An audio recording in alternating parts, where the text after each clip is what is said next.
Hello and welcome. We're so glad you're here. Whether you're relaxing after a long day, settling into bed, or simply searching for something peaceful and fascinating, you're in the right place. Now imagine this: no cities, no phones, no cars, no electricity at all. Imagine waking up to the sound of wild animals instead of alarms, and realizing you are not at the top of the food chain. What would life really be like if you lived in the prehistoric era? This isn't just a story. It's an educational journey through humanity's earliest days. We'll travel through the Stone Age, learning how people shaped pebbles, choppers and hand axes, and how fire changed everything. We'll see how farming and animal domestication turned wandering nomads into early settlers during the Neolithic Revolution, laying the groundwork for villages, trade and social structures. Then we'll enter the Bronze Age, where metal tools, wheels and artisans began to transform daily life before stepping into the Iron Age, when stronger weapons and expanding societies paved the way to recorded history. By the end, we'll even glance forward to the next great chapter, the dawn of complex life itself during the Cambrian period. So take a deep breath. Picture yourself by a crackling fire, stone tools in hand, learning how to survive and thrive in a world both dangerous and beautiful. This is What If You Lived in the Prehistoric Era. Before we begin, tell us, where are you watching from and what time is it right now? Drop a comment below. We love seeing your messages from all over the world. And just one quick reminder, please subscribe to the channel and like this video, because if you relax too much and fall asleep before the end, you might forget to do it later. So take a second now. It helps us bring you more peaceful, fascinating journeys through history. Now, let's step back into the world before civilization. Millions of years ago, the Earth was a very different place. Rolling plains stretched endlessly beneath skies unbroken by skyscrapers or the hum of machines. Vast forests teemed with life, dense and alive with creatures that most of us today have never seen outside of fossils and reconstructions. Rivers cut through valleys, swollen with seasonal rains, while volcanic mountains smoked quietly in the distance, reshaping the land in slow but constant eruptions. And somewhere in this sprawling, dangerous world lived the earliest humans, small, vulnerable, and fragile. They weren't kings of their environment. They weren't even middle-ranked players in the food chain. They were at the very bottom. To walk through that world as a human was to walk in fear. Imagine stepping barefoot into tall grass, the blades brushing against your legs, while your ears strain for every sound. The chirping of insects fills the air, but then you hear it. A low growl, distant but approaching. Your heart pounds. You can't outrun it. You can't outfight it. All you can do is freeze, hoping the predator passes you by. This was daily life. Danger wasn't rare, it was constant, waiting in every shadow. The imbalance of power was staggering. Big cats with saber-like teeth could slice through flesh in a single bite. Packs of hyenas roamed in groups, their laughter echoing into the night as they ripped apart their prey, bones and all. Crocodiles lurked in rivers, waiting to drag the unsuspecting beneath the surface. Even birds of prey circled overhead, watching for weakness. Against all of this, humans had little to offer. Their bodies were fragile, their skin thin, their muscles built more for endurance than for strength. They lacked claws, horns, fangs, or armor. In a contest of raw power, humans lost every single time. If the predators didn't finish you, the earth itself might. A sudden lightning storm could set the forest ablaze. A flood could sweep away your shelter. Bitter cold at night seeped into your bones, without fire to drive it back. Diseases lurked everywhere. A cut could turn septic. A parasite could drain your strength. A fever could take you from your family overnight. Death was never far away.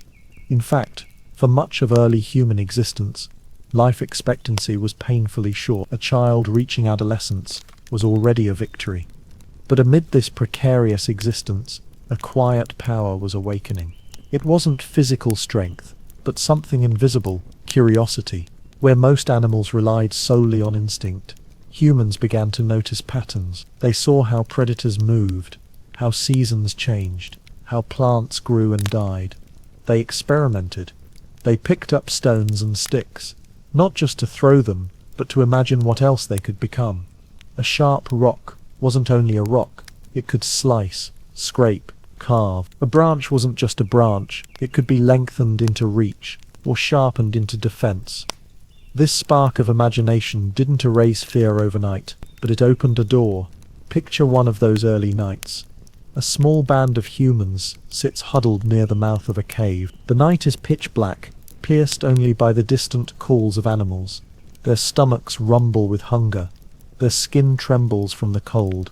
They have no words yet to describe their fear, no sentences to comfort one another, but they have gestures, touches, and glance. One keeps watch at the entrance, clutching a stone sharp enough to draw blood.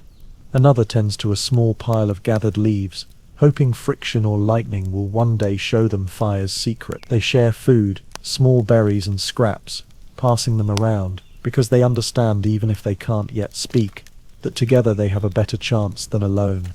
This is where humanity's ascent began, in vulnerability, in dependence, Ironically, it was weakness that drove strength. Because they could not fight alone, humans were forced to cooperate. They began to watch each other's backs, to hunt in groups, to share what they found. They learned to read one another's faces, to anticipate reactions, to communicate silently. Out of necessity, they became social, and that bond was far stronger than any claw or tooth. But let's pause here and play the what if. What if humans had never taken this step? What if cooperation had never solidified? If imagination had never taken root? Perhaps we would have gone extinct, just another failed species among millions. The lions and tigers might still rule the plains. The forests would echo not with the sound of human voices, but with the cries of predators and prey locked in the eternal cycle of nature. Cities would never have been built. The wheel would never have turned. Language, art, and science would never have existed. The planet might have remained wild, untamed, untouched. And yet, that isn't what happened. Against staggering odds, humans survived. Every close encounter with predators became a lesson. Every mistake carved new knowledge into memory. They learned that strength was not always about muscle. It was about patience, persistence, and creativity. They began to chase prey not with speed, but with endurance, tracking animals across long distances until exhaustion claimed them. They discovered safe plants to eat and deadly ones to avoid. They learned to climb trees for fruit, to dig roots from the earth, to scavenge carcasses left behind by stronger hunters. They became opportunists, survivors who could adapt to almost anything. And slowly, generation by generation, these fragile creatures transformed. No longer merely prey, they began to reshape their environment in small but meaningful ways. They weren't yet masters of the world, but they were no longer only victims of it. Each tool chipped from stone, each plan whispered through gestures, each moment of shared survival pushed them forward. The gap between prey and predator began to close, not with claws or teeth, but with thought and cooperation. In the end, this was the real secret. While predators were faster, stronger, and deadlier, humans could imagine futures those predators never could. They could prepare for tomorrow, dream of a hunt not yet begun, anticipate dangers not yet faced. That was their weapon, the invisible tool sharper than any claw. And from the bottom of the food chain, they began to climb, step by fragile step, toward something unimaginable. It is almost poetic, isn't it? That the species which began trembling in caves, hiding from the shadows, would one day build cities brighter than stars. That the same creatures who once feared the dark would one day walk on the moon. But at the start, it was none of that. It was just survival. Fragile, uncertain, desperate survival. And it was that struggle, more than anything else, that lit the path for all that would follow. The Stone Age was not a moment in time, but a vast expanse of human existence, stretching millions of years, so long in fact, that for more than 99% of our story as a species, this was all we knew. Stone was our lifeline, our invention, our weapon, and our companion. It was the material that shaped us, not just because we used it, but because through it, we learned to think, to imagine, and to adapt.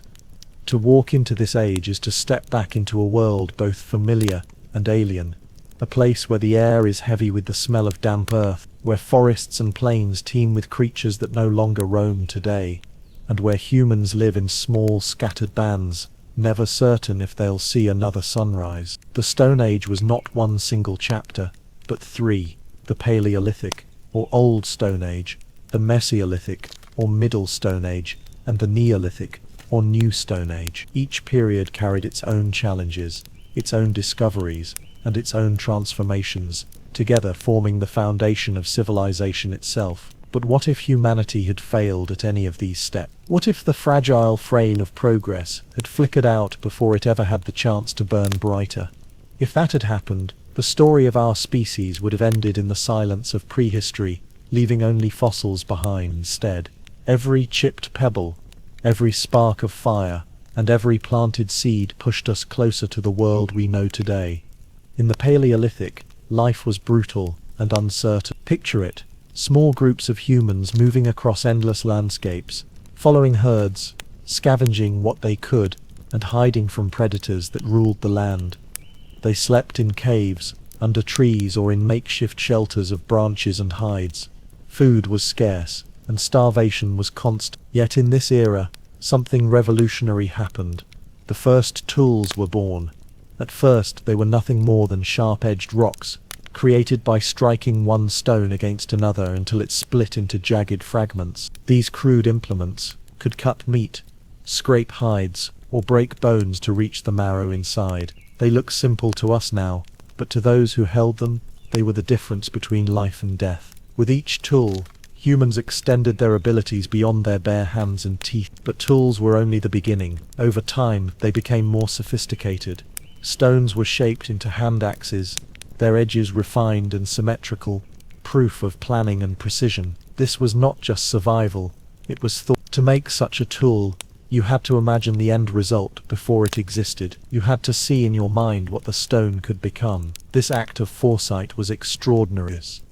It was a leap in cognitive ability, a sign that humans were no longer reacting only to the moment, but were beginning to think ahead. What if this leap had never occurred? What if humans had remained limited to instinct, incapable of imagining possibility? Then the Paleolithic might have been humanity's last chapter.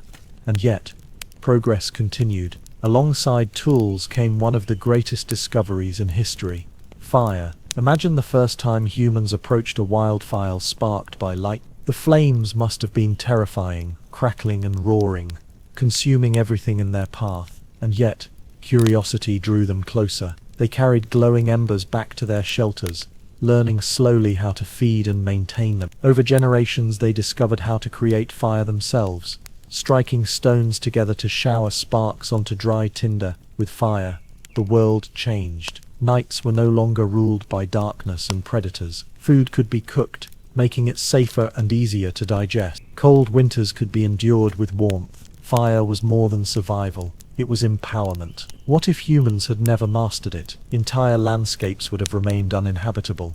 Diets would have stayed limited, and predators might have continued to dominate the night. The Paleolithic stretched on for millions of years, and during this time, humans learned not only to use tools and fire but also to work together. Small groups formed, bound by cooperation and shared survival. Language had not yet taken full form, but communication grew more complex. Gestures, expressions, and sounds carried meaning.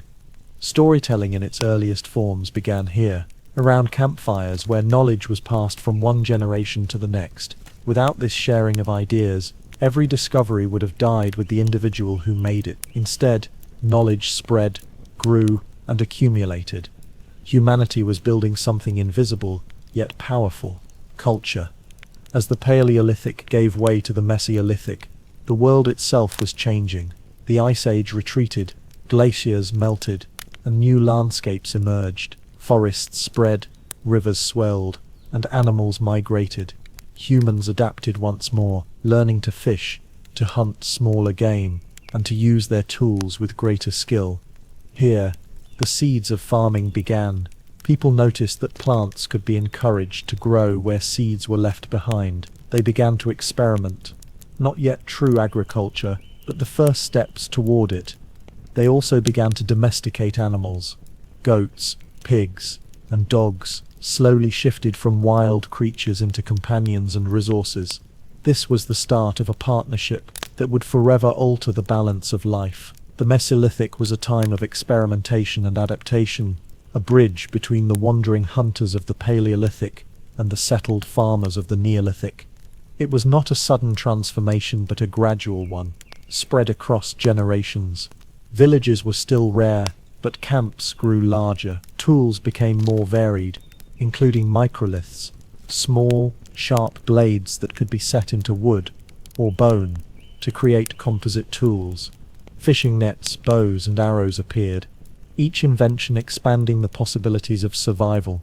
What if these discoveries had never been made? What if humans had remained trapped in a cycle of hunting and gathering, forever chasing herds and seasons? Then stability would never have come, and without stability, civilization would never have been born. And then came the Neolithic, the new Stone Age, the period that transformed everything. Here, humans made the most profound shift in their history. The transition from foraging to farming. They no longer relied entirely on what nature provided. Instead, they began to control it. They planted crops deliberately, cultivated fields, and harvested systematically. With agriculture came surplus, and with surplus came security. People no longer had to move constantly in search of food. They built permanent homes, first of wood, stone, and clay, then entire villages and towns. Populations grew, and with them complexity. The Neolithic brought not only farming but also domestication on a larger scale. Animals were reared for food, clothing, and labor. Sheep provided wool, cattle pulled plows, and chickens laid eggs. The bond between humans and animals deepened, not as equals, but as partners in survival. Pottery was invented, allowing food and water to be stored.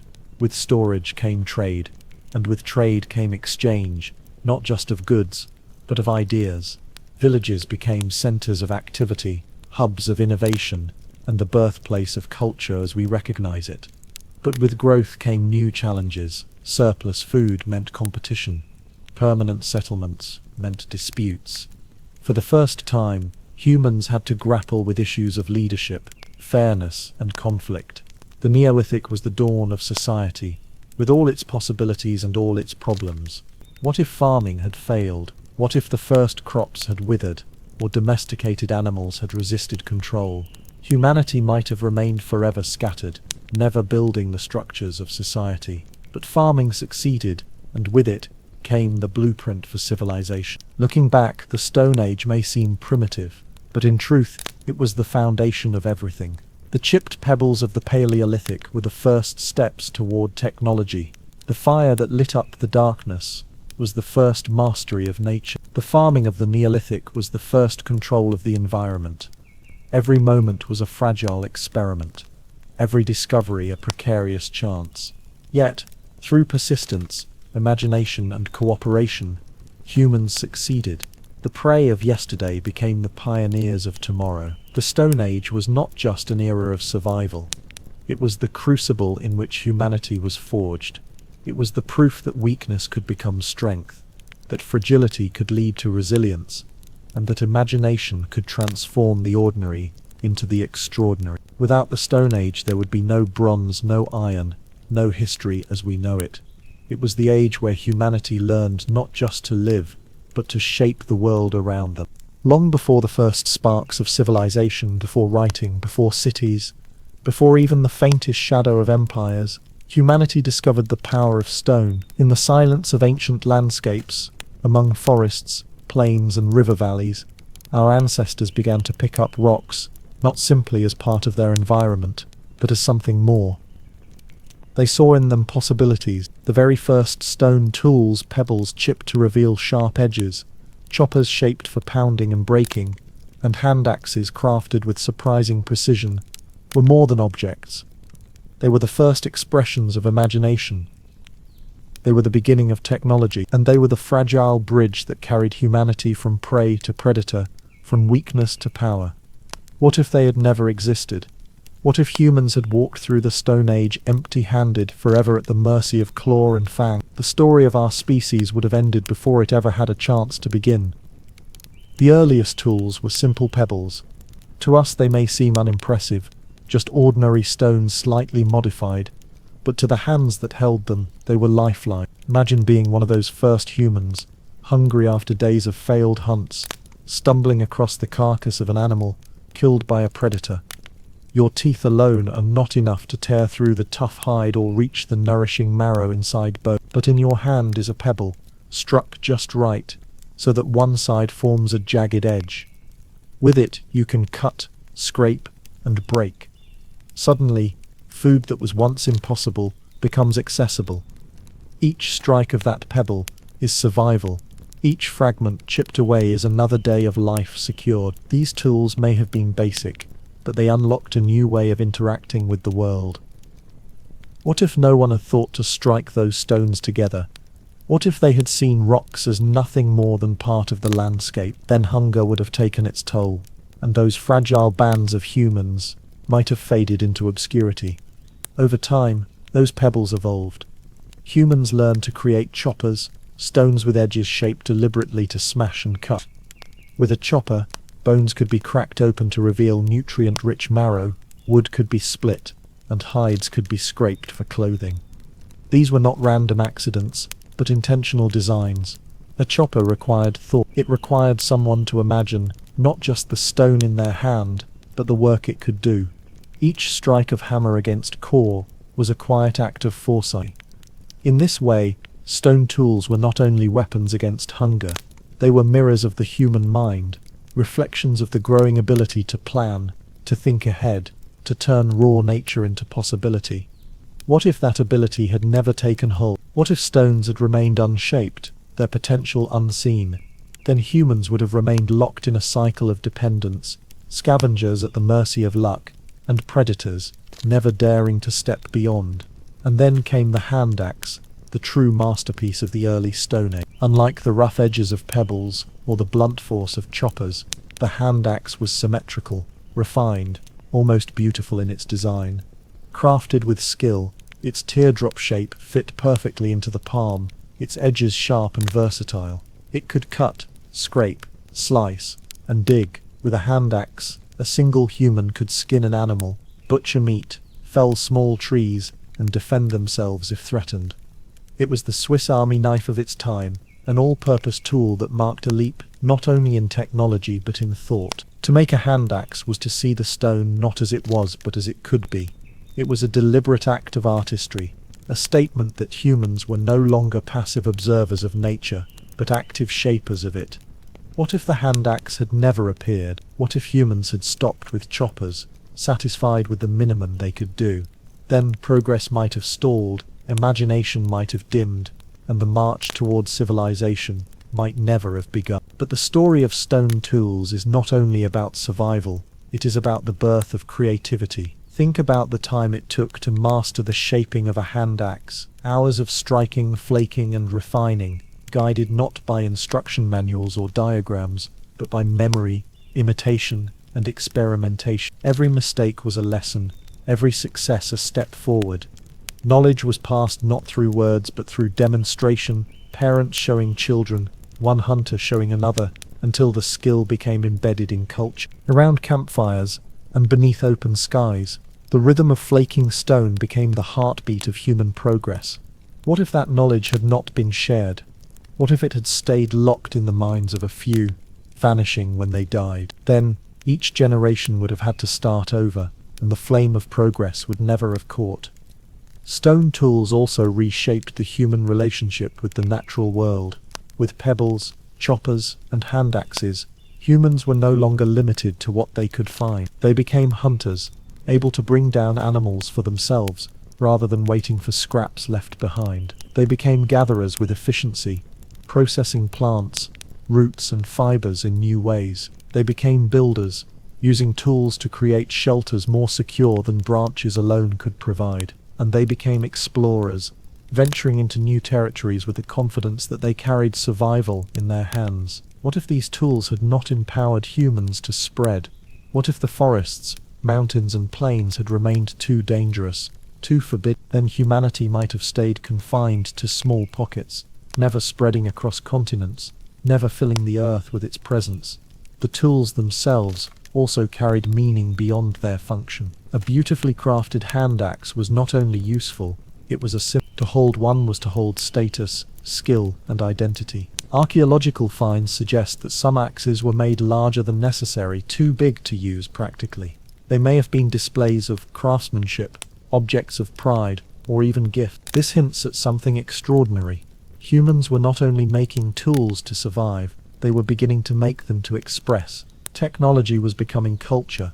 What if this had never happened? What if tools had remained purely functional, devoid of symbolism? Then perhaps art, ritual, and identity would have been delayed, and the richness of human culture would have taken far longer to emerge. Over thousands of years, the refinement of stone tools became the fun for everything that followed. The precision required to chip a hand axe prepared the mind for more complex tasks, like shaping bone, carving wood, and eventually smelting metal. Each tool was a stepping stone, a small but vital leap in a much larger journey. Without them, the later achievements of agriculture, architecture, and technology could never have been possible. The skyscrapers of today, the satellites in orbit, even the device you are listening to this on, all of it can trace its lineage back to the first human who struck stone against stone and saw possibility in the fragments. What if that moment had never happened? What if the spark of invention had gone unnoticed, lost to time? Then perhaps we would still be wandering the plains, vulnerable, voiceless, and forgotten. The story of pebbles, choppers, and hand axes is the story of humanity itself, fragile, experimental, uncertain, but filled with imagination. Each stone held not just an edge, but a vision.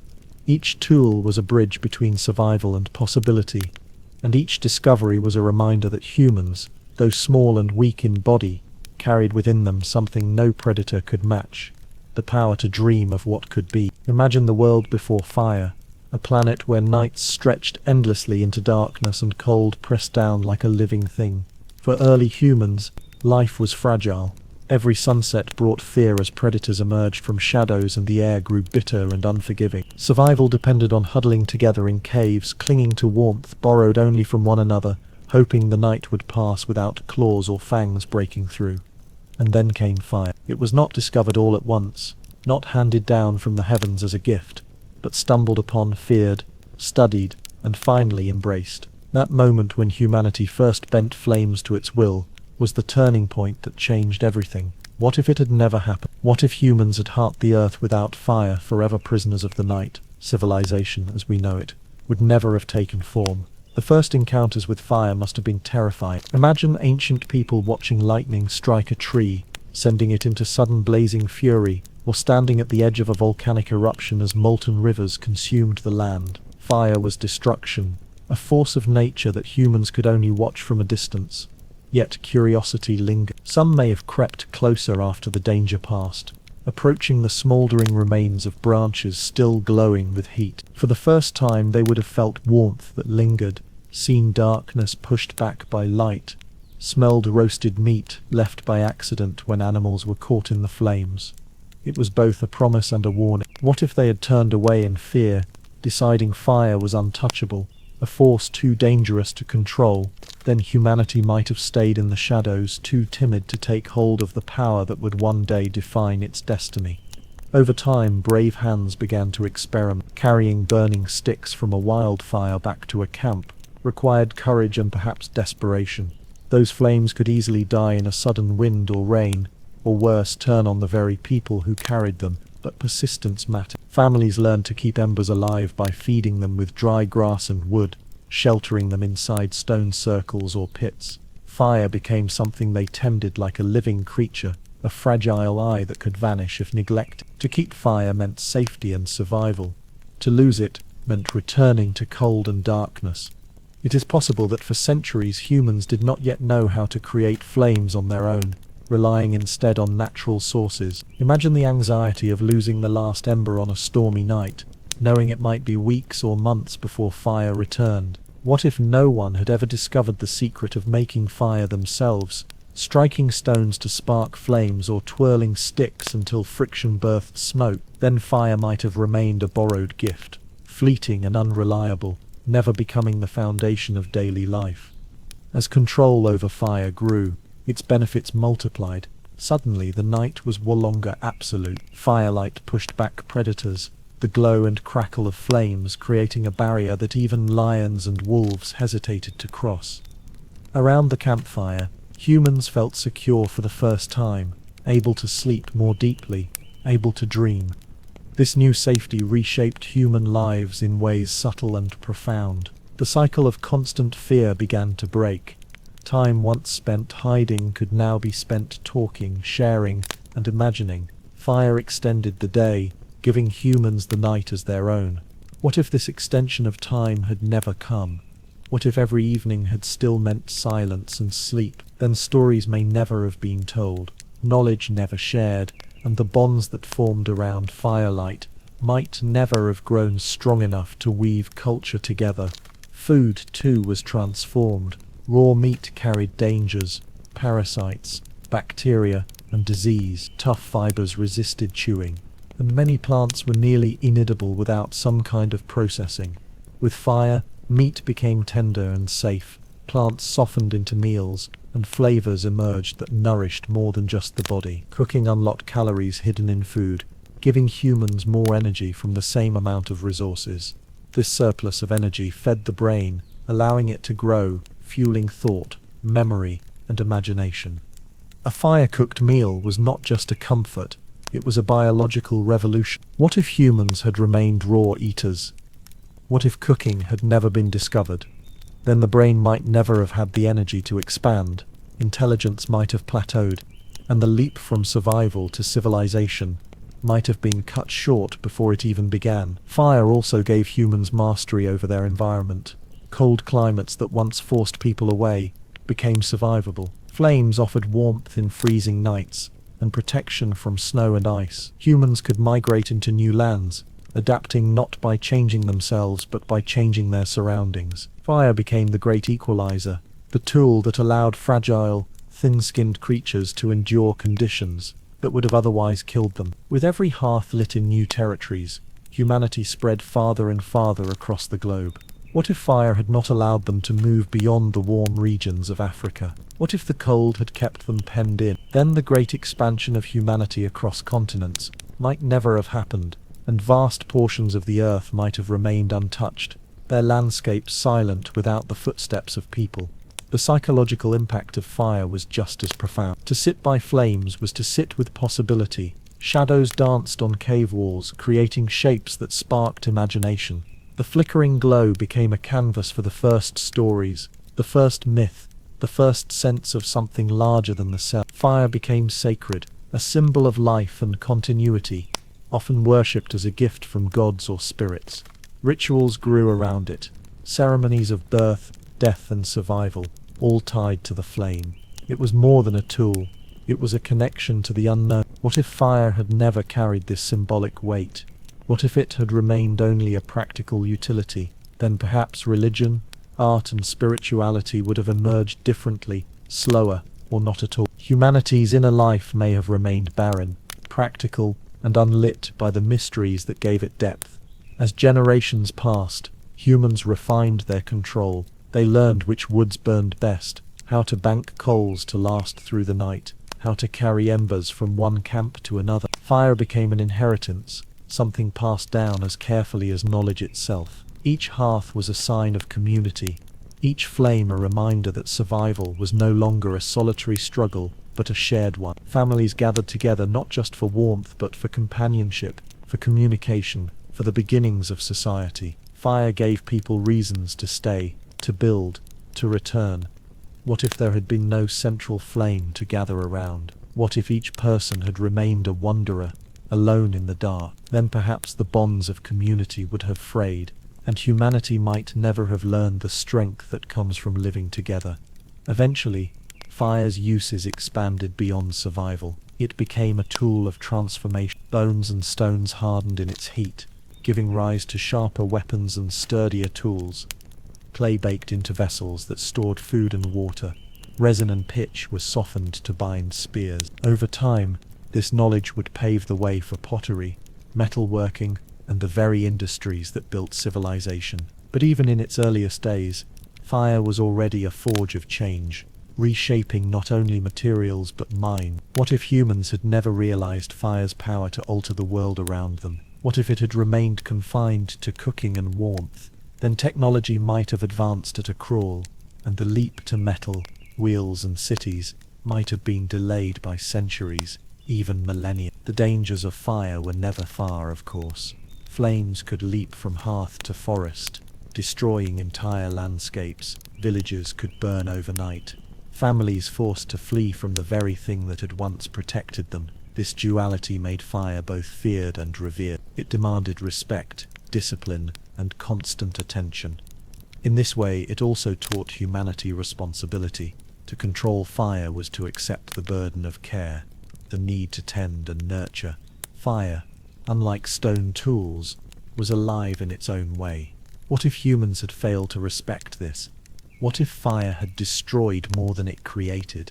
Then perhaps it would have remained an occasional terror, avoided rather than embraced, and humanity would have been denied its greatest ally.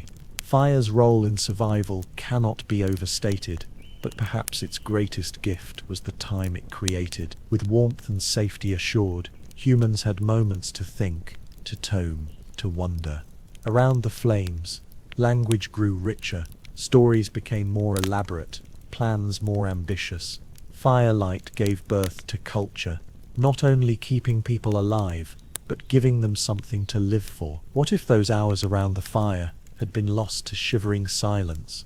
What if imagination had never had that stage upon which to dance? Then the songs, myths and legends that carried human identity might never have been born, and culture itself might have remained shallow, unrooted and fragile. And so, from that first spark to the countless flames that followed, fire became inseparable from humanity. It was the ally that turned night into day, fear into security, raw hunger into nourishment, and scattered individuals into communities. Every civilization owes its beginning to firelight.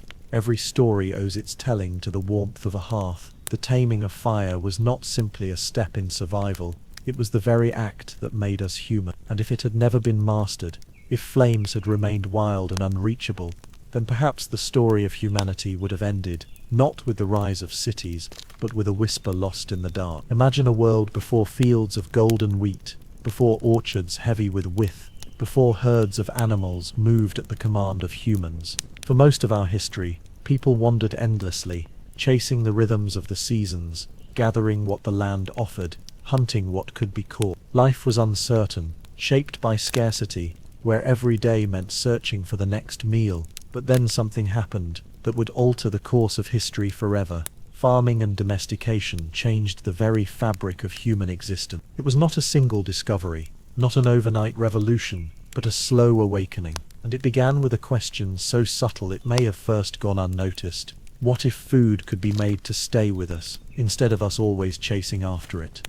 Picture the nomadic bands of our ancestors. They carried little more than tools, skins for shelter, and the memories of where food could be found. One valley might yield berries in the summer, another plain might be filled with herds in the spring, but each feast was temporary, and every abundance eventually faded, forcing them onward. What if, one day, someone noticed that seeds dropped near a campsite began to sprout? What if an observant eye realized that plants did not only grow wild, but could be encouraged, nurtured, even directed? In those small observations lay the first spark of agriculture. It must have seemed almost magical, the idea that food could appear in the same place year after year, if only one paid attention to the soil and the seeds. Wild grasses with edible grains like emmer and einkorn wheat in the fertile crescent began to attract human curiosity. People gathered the seeds, ate some, stored others, and in the process unintentionally began to select the traits they liked best. Bigger seeds, tastier grains, plants that dropped fewer kernels to the wind. Slowly, without planning or even understanding, they were shaping the plants themselves. What if those early gatherers had never paused long enough to notice this? What if they had ignored the potential of seeds and stalks and continued only to wander? Then perhaps the world today would not be covered with farmland, and the great cities of history may never have been built at all. Domestication was not only about plants. Humans also began to watch animals differently. The hunt was dangerous, exhausting, and unpredictable. But sometimes the young of an animal might be captured alive. At first, they were probably eaten later, held as living food storage, yet over time, certain animals proved more docile, easier to manage, less likely to bolt or fight. Goats and sheep became candidates for taming.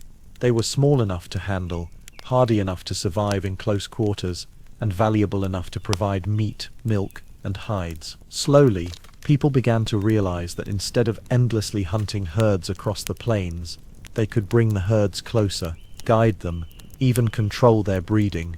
What if no one had thought to keep an animal alive for tomorrow rather than kill it today? What if every calf, lamb, and kid was only seen as meat, not as possibility? Then perhaps domestication would have been delayed, and with it, the great leap into settled life. As farming and herding grew, nomadic bands faced a choice. They could continue their restless wandering, or they could stay. Staying meant safety, predictability, and accumulation. It meant the ability to plant crops in spring and harvest in autumn, to breed animals and keep them through the year, to store grain in clay pots and build shelters that lasted. Settling down created villages, and villages became the seeds of civilization. But it also demanded a new way of thinking.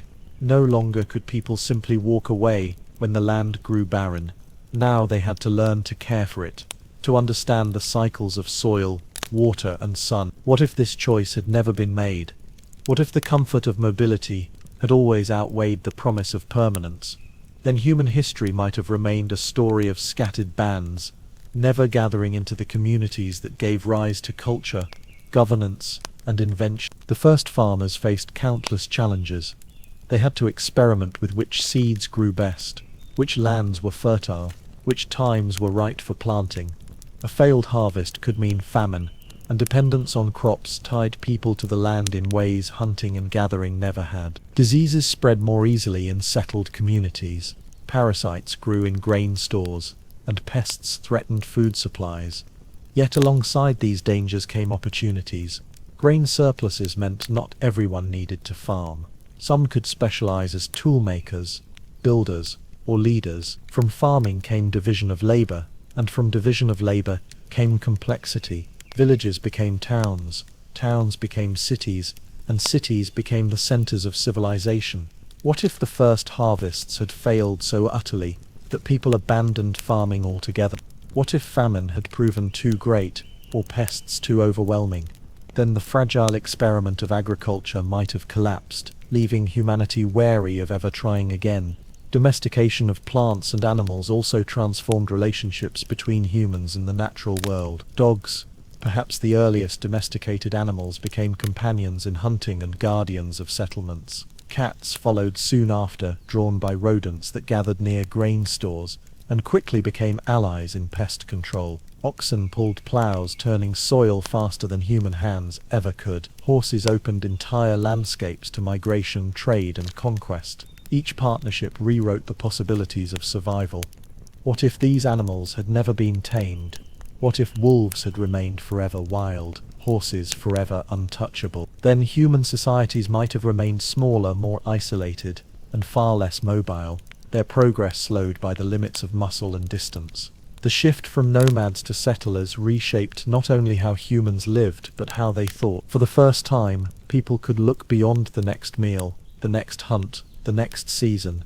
They began to imagine the future, planting seeds not for themselves alone, but for their children, tending herds that would outlive them, building homes that would stand for generations. This sense of permanence gave birth to concepts like ownership, inheritance, and wealth. It also gave rise to inequality. Land could be hoarded, grain could be controlled, animals could be claimed, power collected in the hands of those who managed resources, and the earliest forms of hierarchy began to appear. What if farming had never created surpluses? What if everyone had remained equal in the uncertainty of the hunt? Then kingdoms, empires, and the vast machinery of civilization might never have emerged, and humanity might have remained egalitarian bands, living light on the land. The landscape itself was reshaped by this revolution. Forests were cleared for fields, rivers diverted for irrigation, hills terraced for crops. Nature, once something humans adapted to, was now something humans began to adapt for themselves. The land bore the marks of ploughs, ditches, and fences, and the rhythms of wilderness slowly gave way to the rhythms of agriculture. This was the first time humans became true engineers of the earth, bending it to their will. What if that step had never been taken? What if humans had left the landscapes untouched, living always in harmony with what was already there? The earth would look entirely different today. No endless seas of wheat, no sprawling rice paddies, no orchards stretching over hills. Perhaps it would be wilder, freer, but perhaps it would also be emptier of us. Yet with all its changes, farming and domestication brought a new form of security. Families could count on stored grain to last through winter, on herds to provide food even when hunting failed, on fields to yield with each season. This stability allowed population to grow, and with it, the spread of human presence across the globe. Where once humans lived in small scattered bands, they now multiplied into vast networks of villages, towns, and nations. The population explosion was both a triumph and a burden, for more mouths to feed meant greater pressure on land and resources. What if farming had not allowed populations to grow? What if humans had remained limited to small groups by the unpredictability of the hunt? Then perhaps the planet would still be home to far fewer people, each living in harmony with wide stretches of untouched wilderness. And perhaps most importantly, farming and domestication gave humans the chance to imagine something beyond mere survival. With food secured, time and energy could be spent on art, ritual, science, and story. Around the hearth, in the heart of the village, people painted, carved, sang, and dreamed. Temples rose where fields thrived, calendars were invented to track the seasons, and writing emerged to keep record of harvests and trade. All of this began with the seed in the soil, the herd in the pen, the village by the river. What if humanity had never learned to plant, never learned to tend, never learned to tame? Then perhaps the story of human history would be one of endless wandering, of lives lived close to nature, but far from the monumental civilizations that shaped the world we know. Farming and domestication were not inevitable, but they were transformative. They lifted humanity from the fragile uncertainty of nomadism and rooted it in the fertile soil of permanence. From that soil grew society, culture, and the foundations of everything we call civilization. It was not an easy transition, nor was it without costs, but it was the moment when humans stopped merely surviving and began shaping the future. And all of it began with the simple but revolutionary thought: what if food could be made to stay with us, rather than us forever chasing it? Imagine standing in a time before villages, before walls, before any thought of permanent homes. The earth was vast and untamed, stretching endlessly in every direction, and humans roamed across it like shadows chasing after herds and seasons. They carried little, left little behind, and thought only of the next meal, the next fire, the next day's survival. But then, slowly, almost imperceptibly, something shifted. People began to stay. They lingered in one place longer than before, drawn not by chance but by choice. Seeds grew where they had been scattered. Animals gathered near camps. Water sources promised continuity. From this quiet decision to remain, the Neolithic Revolution began, and with it, the first sparks of settlement and social structure. What if humans had never stopped moving? What if the earth had remained only a place to pass through, never a place to belong? Then perhaps there would be no villages, no cities, no civilizations, only endless wandering. The first settlements were humble, little more than clusters of huts or pit houses near rivers or fertile land. Imagine a small group building shelters from mud, reeds and wood, creating a circle of dwellings where once there had only been temporary camps. For the first time, fire burned in hearths that would not be abandoned at the end of a season. Children grew up in the same place their parents had chosen, learning to walk on the same soil, recognizing the same paths, knowing the same neighbors. This familiarity bred more than comfort. It created identity. People began to belong to a place, not just to a group. What if they had never discovered the value of staying, of repeating life in the same spot, year after year? The very idea of home, of rootedness, might never have taken shape. Settling changed everything about the rhythm of human life in a nomadic band. Decisions were immediate: where to move next, what to hunt, when to flee danger. In a settlement, decisions stretched into time. Fields had to be planted in spring, harvested in autumn, preserved for winter. Storage pits had to be dug, walls repaired, paths cleared. Suddenly, planning was not just about days but about months, even years. The concept of the future deepened as families worked not only for themselves but for generations to come. Children inherited fields, herds, and homes. Parents thought in terms of legacy. What if that long view had never been adopted? What if humanity had remained bound to the present, never stretching imagination into the future? The stories of continuity, ancestry, and tradition might never have been written. But as people stayed, their numbers grew. Villages swelled beyond a few families, becoming clusters large enough that not everyone knew one another personally.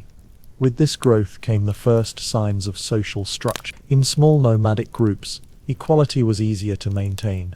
Resources were shared, decisions made collectively, authority loose and shifting. But in a settlement, food surpluses could be stored, land could be claimed, herds could be owned. Wealth began to accumulate unevenly, and with it, power. Some families held more grain, more animals, more land, and naturally, more influence. Leaders emerged, not by hunting prowess alone, but by control of resources. What if surpluses had never existed? If every harvest barely sufficed? Would hierarchy have formed so quickly? Perhaps communities would have remained egalitarian, unmarked by status or wealth.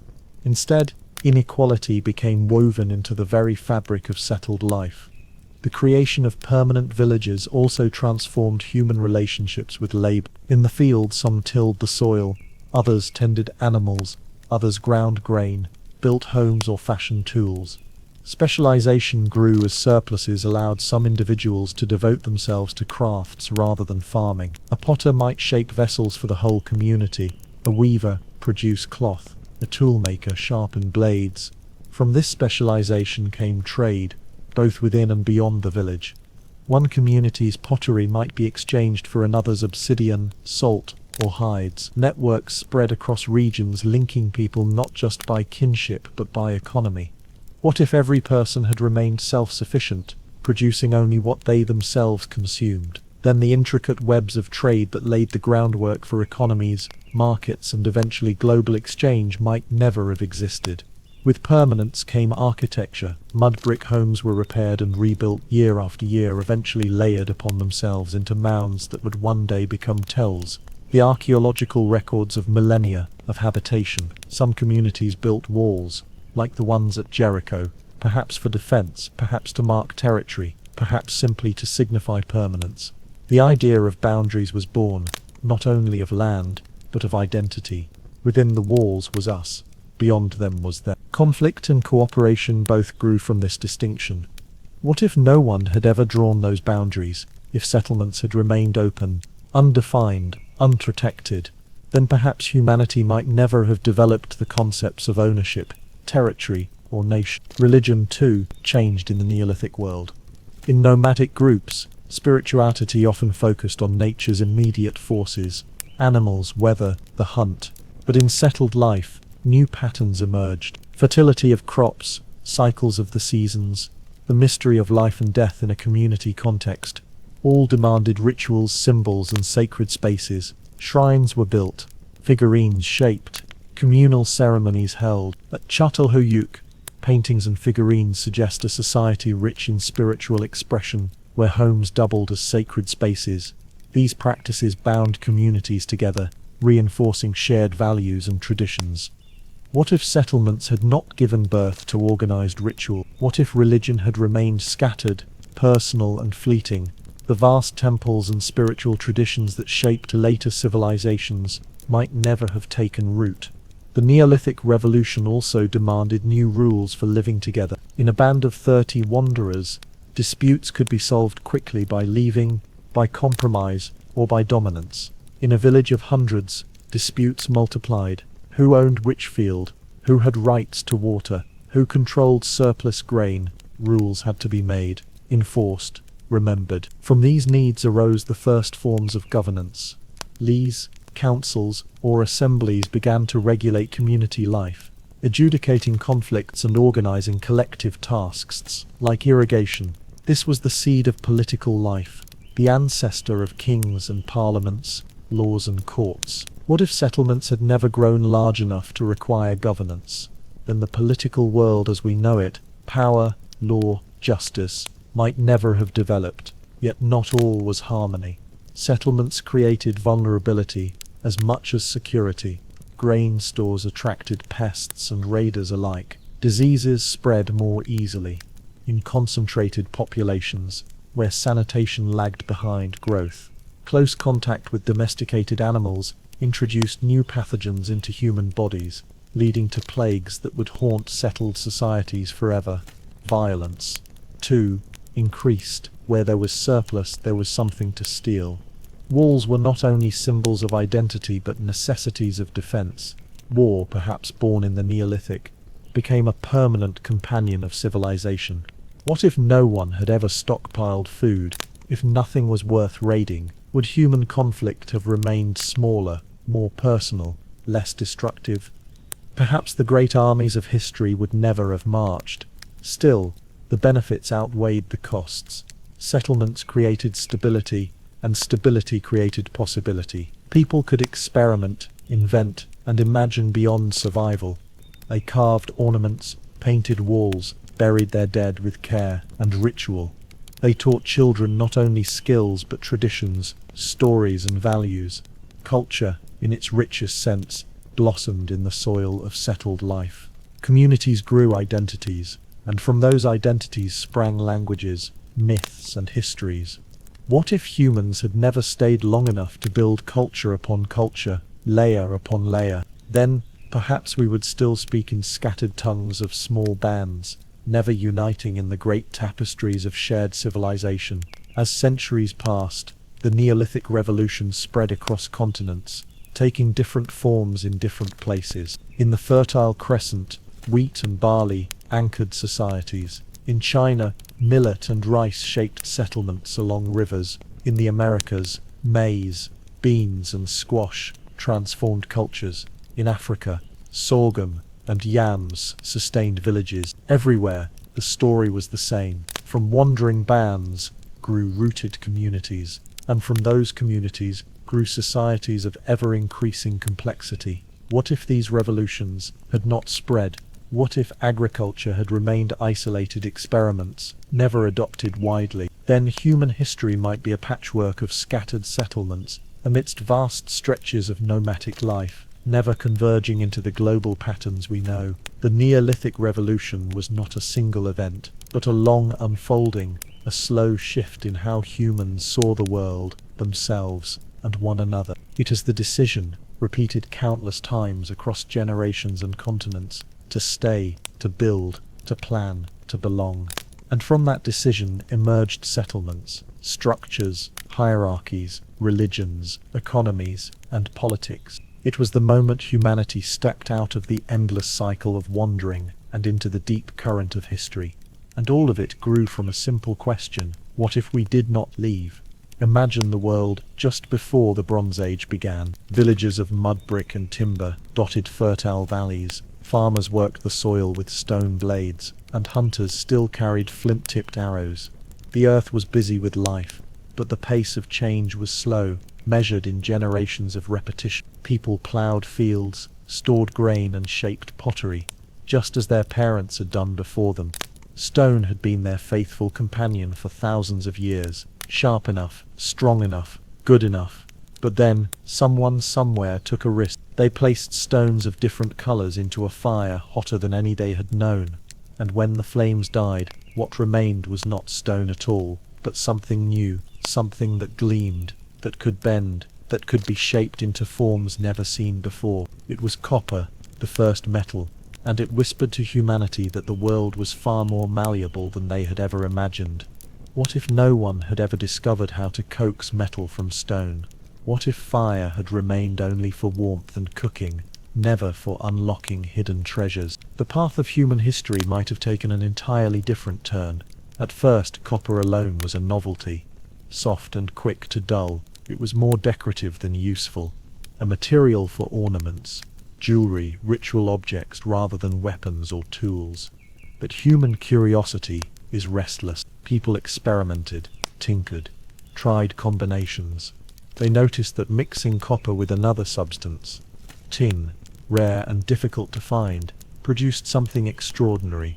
The result was harder, sharper, more durable than anything before. This was bronze, the metal that gave its name to an entire age, and with it came the transformation of human society. What if that discovery of alloy had never been made? If copper had remained the only prize, then metal might have been confined to necklaces and charms, leaving plows dull and swords brittle. Civilizations might have risen more slowly, their edges blunted by the limitations of stone. Instead, bronze became the great accelerator of history. Picture a village in this new age. The stone axe that once chopped wood has been replaced by a gleaming bronze blade, slicing cleaner, lasting longer. The sickle of stone, which once chipped and broke after a season's harvest, has been reforged in bronze, capable of cutting through field after field of grain. Suddenly, work that had consumed hours took less time, and harvests that had been back-breaking became more efficient. Surplus grew, and with surplus came trade, wealth and the ability to support more than just farmers. This freed some hands to devote themselves not to food, but to craft. Specialized artisans emerged, their lives dedicated to shaping metal into tools, weapons, ornaments and symbols of status. What if bronze had never given people this efficiency? If work had remained grueling and tools fragile, perhaps humanity would have remained tied more tightly to the soil, with fewer chances for creativity, fewer artisans, fewer dreams. The artisans of the Bronze Age were not just craftsmen, they were alchemists in the eyes of their peers. To take raw, dull stones and turn them into shining weapons seemed like a kind of magic. Their forges glowed like miniature suns, and the rhythm of their hammers rang like music across the villages. They were not ordinary workers, but keepers of secret knowledge, for metallurgy required skill and guarded recipes. How much tin to mix, how hot to make the fire, how to shape and cool the molten metal. These were lessons passed carefully from master to apprentice, forming lineages of knowledge that gave entire cultures their strength. What if those secrets had remained hidden, locked away by a few? Then the Bronze Age might have belonged not to many, but to a handful of elites, their power secured by metal that others could never replicate. Instead, the craft spread, village by village, region by region, until bronze became the foundation of everyday life. Weapons forged from bronze changed the balance of power forever. A stone-tipped spear could kill, but it broke easily, and a stone axe shattered against a harder target. A bronze sword, however, gleamed in the sun and cut clean through armor and bone. Armies armed with bronze weapons could overwhelm foes still carrying stone, reshaping territories, conquering neighbors, building kingdoms. The chieftain who once led by charisma now ruled with bronze blades at his side, his warriors' strength amplified by their tools. This was the age of fortified cities, of walls bristling with defenders, armed in bronze, of rulers whose authority was not only divine but metallic. What if war had never been touched by bronze? Would kingdoms have remained smaller, battles less decisive, empires less ambitious? Perhaps the world map would be unrecognizable, never carved by the sharp edge of a bronze blade. Yet bronze was more than war. It was beauty as well. Artisans shaped bronze into mirrors that reflected faces with startling clarity, into statuettes of gods and animals, into ornaments that glittered in the firelight of ceremonies. In the homes of the wealthy, bronze vessels held wine and oil, their surfaces etched with intricate designs that told stories of myth and power. In temples, bronze objects served as offerings, connecting humans with the divine in gleaming permanence. These creations carried meaning beyond function. They were status, belief, and art, all at once. What if metal had remained confined to tools of survival? Would humanity's urge to express beauty and belief have been delayed, muted, or forgotten? Instead, bronze gave form to imagination, allowing art to shine as brightly as utility. Trade flourished in the Bronze Age, driven by the hunger for the materials that made the alloy possible. Copper and tin rarely appeared together in nature, and so trade networks stretched across continents. From the mountains of Anatolia came copper, from the mines of Cornwall and Afghanistan came tin. Caravans trudged across deserts, ships hugged coasts, and rivers carried precious ores to distant workshops. Along with metals came ideas, languages, and cultural exchange, weaving humanity into tighter webs of connection. What if copper and tin had been abundant side by side everywhere? Then trade might have been unnecessary, cultures more isolated, and the great exchange of goods and ideas slower to ignite. Instead, the scarcity of tin linked distant peoples together, making the Bronze Age the first truly interconnected world. But artisans were not equal everywhere. In some regions, the bronze worker became a central figure, honored and elevated. In others, their role was hidden, overshadowed by kings who took the glory for their armies and monuments. Still, in every place the metal worker was essential. Their skill determined the sharpness of weapons, the durability of tools, the beauty of ornaments. Without them, no chariot rolled, no army marched, no harvest thrived. Their forges were the heartbeat of progress. What if these artisans had been silenced, their knowledge lost to secrecy, conquest, or disaster? Then the rhythm of the Bronze Age might have faltered, and humanity might have remained in the shadow of stone for centuries more. Civilizations rose in the glow of bronze. In Mesopotamia, bronze tools shaped canals and plows that fed cities like Uruk and Babylon. In Egypt, bronze chisels carved temples that still stand today, their walls telling stories in hieroglyphs. In the Indus Valley, bronze ornaments adorned traders and elites whose cities were marvels of planning and order. In China, bronze vessels carried ritual significance so profound that entire dynasties are defined by their artistry. Each culture used bronze not only for survival but for identity, weaving it into their myths, their politics, their daily lives. What if these civilizations had never mastered bronze, had remained bound to weaker tools and slower progress? The great monuments of antiquity might never have risen, their stones left uncut, their stories unwritten. Yet bronze was not eternal. Its strength depended on tin, and tin was rare. Trade routes could be disrupted, mines exhausted, sources lost. As centuries passed, people sought alternatives, pushing fire and earth once again to yield something new. Iron, stronger and more abundant, waiting to replace bronze.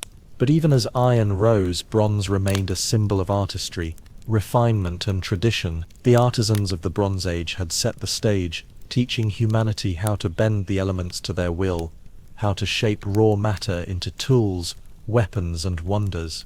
What if iron had never come? If bronze had remained supreme? Would empires have lasted longer in their bronze splendor, their artisans forever honored as the masters of metal? The Bronze Age was more than a time of new tools. It was the beginning of humanity's transformation into true makers. It showed that nature was not only to be endured but reshaped, that the earth held secrets waiting for fire to reveal, that human hands could create not only from what was given but from what could be imagined. The artisans who hammered bronze into form were the quiet revolutionaries of their time, shaping not only metal but the destiny of civilizations. And in their glowing forges, with firelight dancing on bronze, humanity first glimpsed the power to turn imagination into reality. Imagine standing at the end of the Bronze Age, in a village that has known the gleam of bronze blades and the artistry of bronze ornaments for generations. The forge fires are familiar, the artisans respected, the trade routes well worn. Life feels steady, almost timeless, yet, beneath the surface, tension brews. The fields are harder to till than before. Bronze plows bend and dull under the strain of new, tougher soils. Armies march with swords that can chip and break against stubborn defenses. And the most pressing issue of all, tin, that precious ingredient for bronze, is becoming rarer, harder to find, more expensive to trade. A quiet crisis spreads across empires, whispered in the markets, and muttered in the forges. What if this was the end? What if humanity had already reached the limit of its ingenuity? What if progress had stopped with bronze? History might have lingered in stagnation, locked in dependence on fragile metals. But then, almost like an answer to desperation, a new discovery emerged. Not a softer metal like copper, not a delicate alloy like bronze, but something harder, stronger, more abundant. The world entered the Iron Age, and everything began to change. The first encounters with iron were humble, even disappointing. People had found iron before, but it was a gift from the sky, rare meteorites fallen to Earth, cold and mysterious. These fragments were shaped into ornaments, small tools or ceremonial weapons. They were revered, not common. When humans first tried to extract iron from the earth itself, it resisted. Unlike copper or tin, which yielded to fire at relatively low temperatures, iron required heat, far greater than most early furnaces could provide. Early smelters produced lumps of poor quality, brittle and unreliable. For a time, it seemed iron would never match bronze, but curiosity is relentless. Fires were stoked hotter, furnaces were improved, and slowly, knowledge spread. When the first strong, usable iron tools appeared, the balance shifted. What if fire had never reached those higher temperatures? If furnaces had remained simple pits in the earth, the secret of iron might have remained hidden, delaying centuries of progress.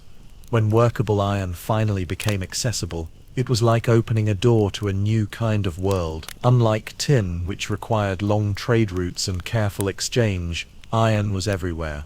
It lay underfoot in rocks and hills, abundant and waiting. For the first time, metal no longer depended on scarcity.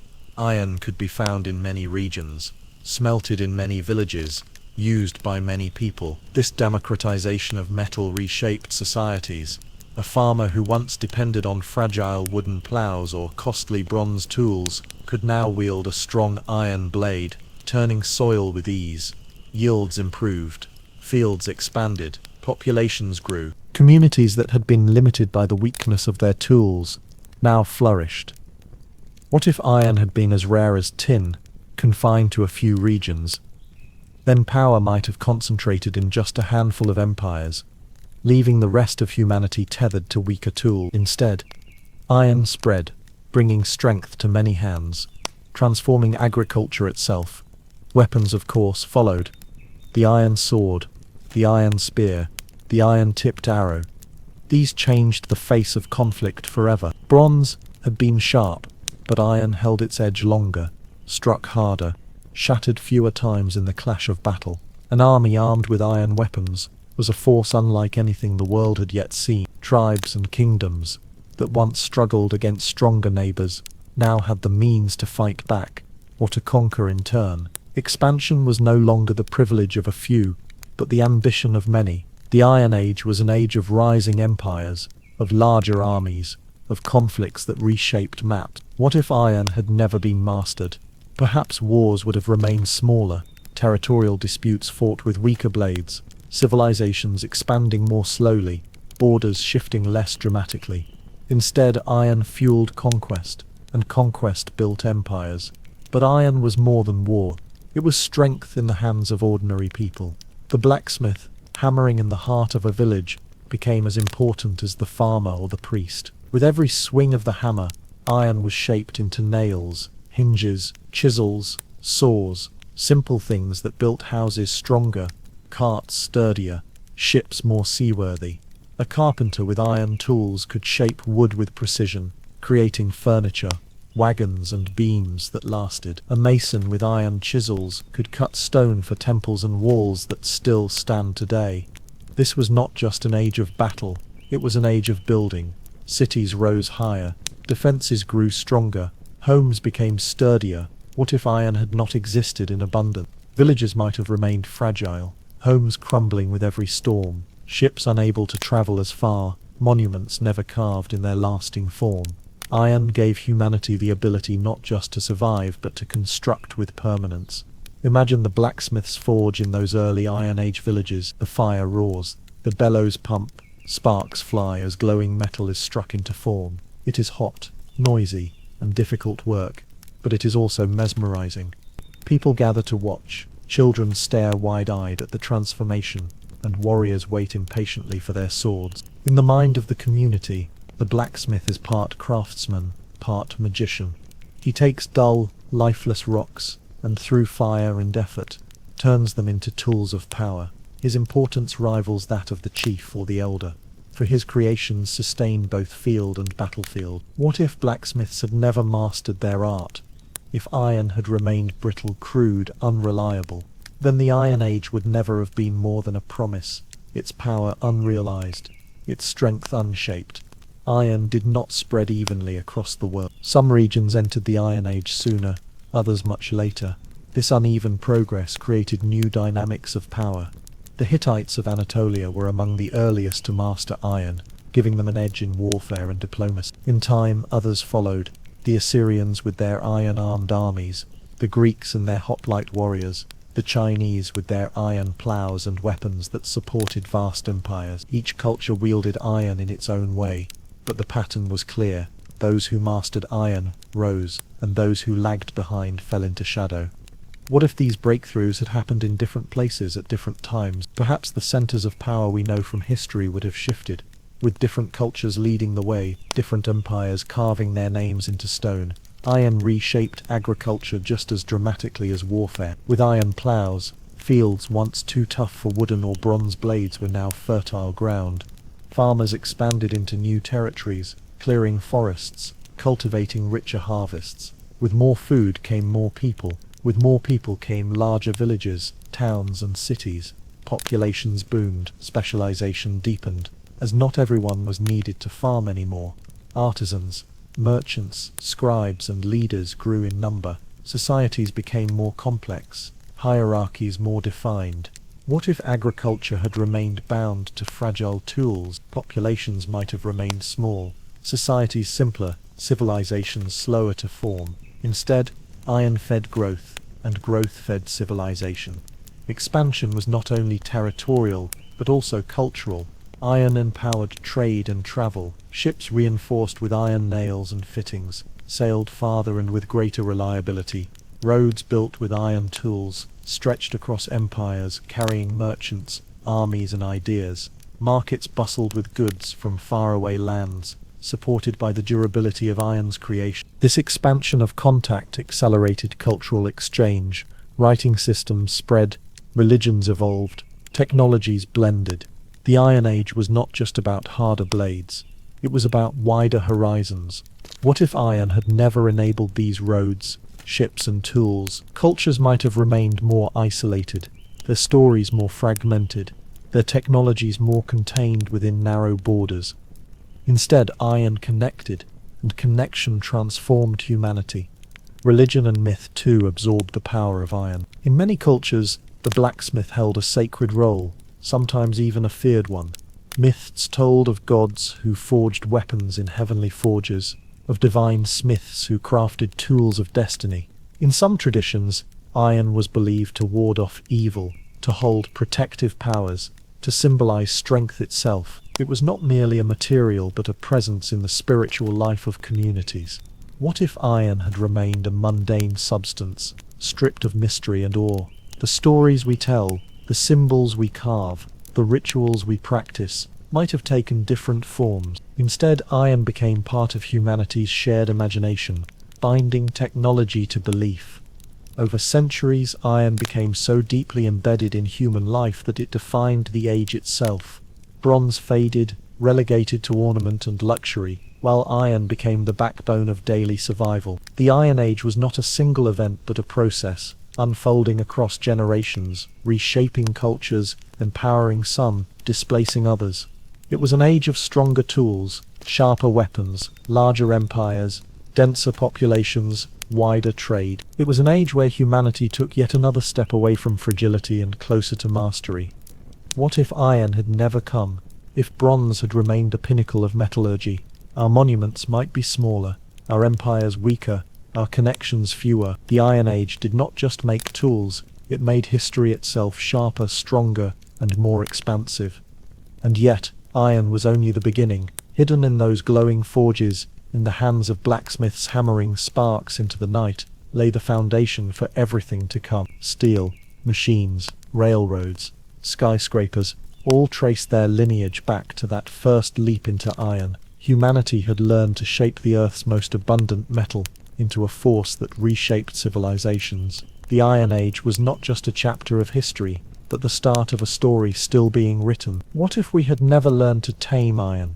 Perhaps we would still be bound to the limits of bronze, still confined to smaller worlds, still waiting for the spark that turned stone into metal, and metal into destiny. Imagine a world where memories alone carried the weight of history. For countless generations, humans passed stories from one mouth to another, huddled around fires, whispering legends under star-filled skies, teaching children through tales of ancestors and spirits. Knowledge was alive, but fragile. A forgotten story was gone forever. A misremembered lesson could twist with each telling. What if that had been humanity's fate forever? If memory and memory alone had been our library? Our entire past might have been a cloud of shifting words, never solidifying, never anchoring itself into permanence. But something extraordinary happened. At some point, thousands of years into the journey of humankind, we began to capture the spoken word in marks, lines on clay, carvings on stone, ink on papyrus. The transition from prehistory to recorded history was not simply about invention, it was a transformation of time itself, a way of fixing thoughts so they could live beyond a single breath. The earliest marks were simple, practical. In Mesopotamia, traders pressed wedge-shaped signs into clay tablets to keep track of grain, goats, or debt. These little marks, cuneiform, did not yet tell stories. They kept accounts, structured trade, and built the machinery of civilization. What if they had remained nothing more than numbers, tally marks without imagination? Then perhaps history as we know it would never have been written. Instead, the marks grew more ambitious. Over centuries, symbols turned into words, words into sentences, and sentences into myth. Soon, entire civilizations had voices that could not fade with time. The Epic of Gilgamesh, carved into clay, outlived the empire that created it. The voices of scribes whispered across millennia, telling us not only what happened, but what it felt like to be human. In Egypt, the same transformation unfolded along the banks of the Nile. Hieroglyphs filled tomb walls with stories of gods, kings, and journeys into the afterlife. Imagine standing in a darkened chamber as flickering light reveals symbols of falcons, ankhs, and scarabs carved in stone. These were not just decorations, they were attempts at immortality. Pharaohs believed that as long as their names were written, their souls endured. What if the Egyptians had never developed this obsession with writing? So much of their legacy would have vanished with the desert winds, their gods forgotten, their achievements reduced to rubble. Instead, their writing became an eternal voice, carrying their presence far beyond their lives. The Indus Valley too, carved symbols, enigmatic marks, pressed into seals, tiny and intricate. We still puzzle over them today, their meanings locked away, their voices silent. What if we had already cracked the code of the Indus script? Perhaps we would hear their stories of trade, belief, or governance, their version of history speaking across time. Instead, they remain a mystery, a reminder that not every recorded mark becomes an open book. China, however, preserved its voice clearly, with oracle bones etched with early characters.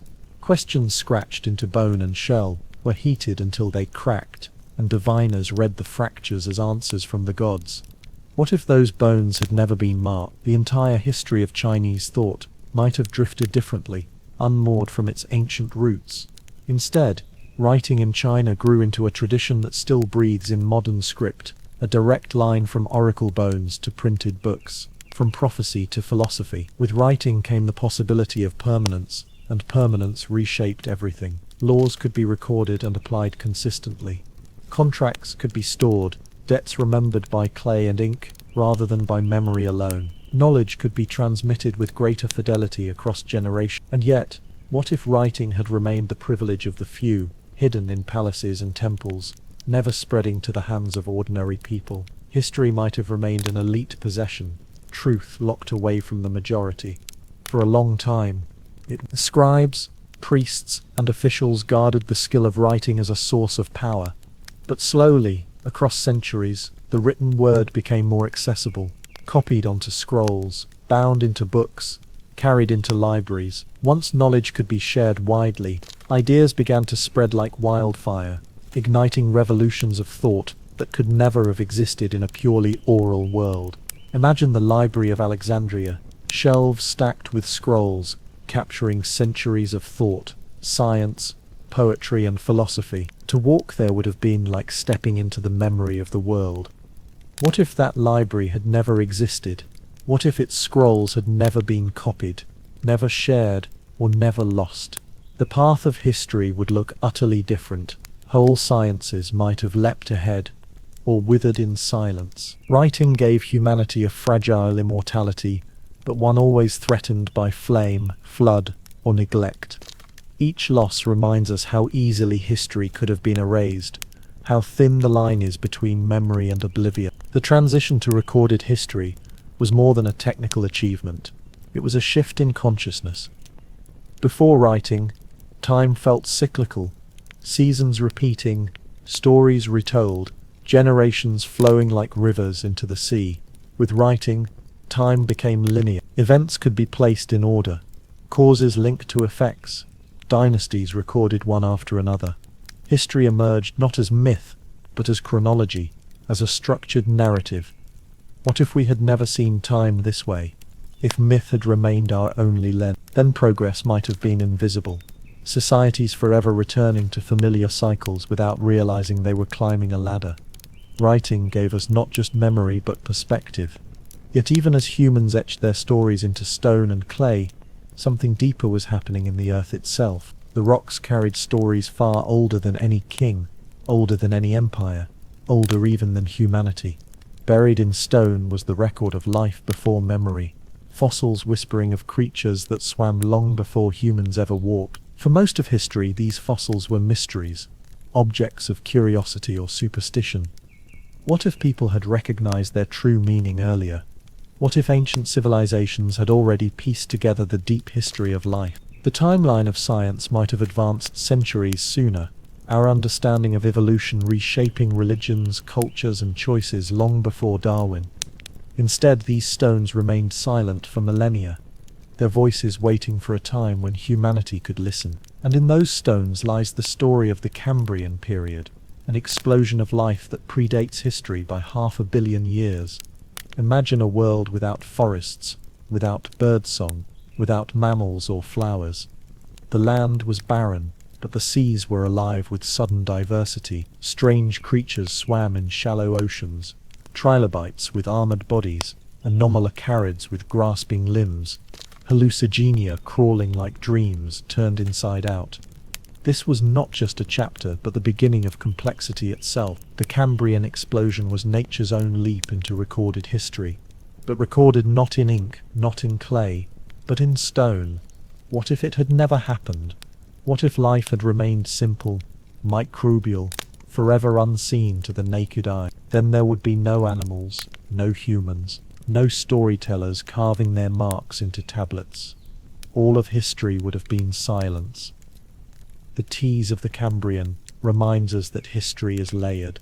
Human writing gave us a few thousand years of record, but geology gave us billions. To step back is to see that our recorded history is only a blink, a thin slice atop an unimaginable depth of time. What if we had always understood this scale? If our earliest scribes had already grasped that their dynasties were as brief as sparks in cosmic darkness? Perhaps human ambition would have been humbled, or perhaps it would have burned brighter, seeking to leave a mark that could rival the permanence of stone. And so the transition to recorded history is not an end but a beginning. It is the moment when humanity's voice joined the chorus of the Earth's memory. Clay tablets and hieroglyphs, oracle bones and papyrus, scrolls and books, each one a stepping stone across time. Yet behind them all, the rocks whisper of life far older, of seas that birthed forms both alien and ancestral, of a Cambrian world that laid the foundation for everything to come.